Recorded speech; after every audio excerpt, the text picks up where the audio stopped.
രാം നാരായൺ റാം. ലാൽ ബസാറിലെ ആളുകൾക്ക് വലിയ ശക്തിയുണ്ട്. ജോലിയില്ലാത്തപ്പോൾ എന്ത് സംഭവിക്കും എന്ന് കാണാനാകും. അലിപൂരിലും ബംഗ്സാലിലും സംഭവിച്ചു. ഹൗറയും സിയാൽദായും ബാക്കിയാണ്.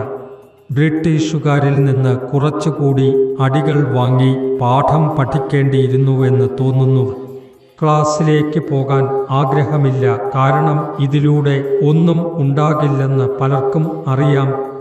എന്നാൽ നാം എന്തെങ്കിലും ചെയ്യേണ്ടതാണ്. ചില വ്യക്തിപരമായ കാര്യങ്ങളുണ്ട്.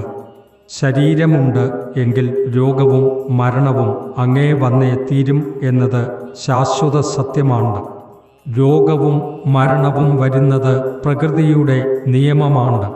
ഒരു മഹത്തായ നിലയിലേക്ക് എത്താനുള്ള വഴിയിൽ അനവധി തടസ്സങ്ങൾ ഉണ്ടാകും.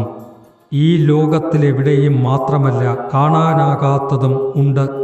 അതിനാൽ അവയെ പുറത്തുള്ളവയെന്ന് വിളിക്കുന്നു.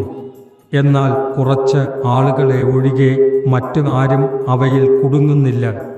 സൃഷ്ടിക്ക് ഒരു ലക്ഷ്യമുണ്ട്. അതായത് സൃഷ്ടി ഉണ്ടാക്കപ്പെട്ട നിയമം, സൃഷ്ടി നടക്കുന്നതിൻ്റെ നിയമം. അതെല്ലാം എല്ലാവരും മനസ്സിലാക്കേണ്ടതുണ്ട്.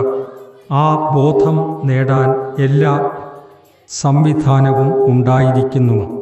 മഹാന്മാരായ ആളുകൾ വരുമ്പോൾ ഓരോരുത്തരുടെയും ജീവിതത്തിൽ പ്രത്യക്ഷപ്പെടുന്നത് കാണാം. ഒരാൾ അറിഞ്ഞിട്ട് മറ്റൊരാളോട് പങ്കുവെക്കുന്നു. അതാണ് ഒരു അധ്യാപകൻ ചെയ്യുന്നത്.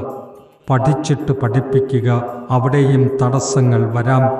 തടസ്സങ്ങൾ കാരണം എല്ലാം എപ്പോഴും സംഭവിക്കണമെന്നില്ല. പഠിപ്പിക്കുന്നത് ഇവിടെ മാത്രം അല്ല, ഒരാൾ അറിവ് സമ്പാദിച്ച് മറ്റൊരാളോട് പങ്കുവെക്കുന്നത് തന്നെ ഈ ലോകനിയമമാണ്.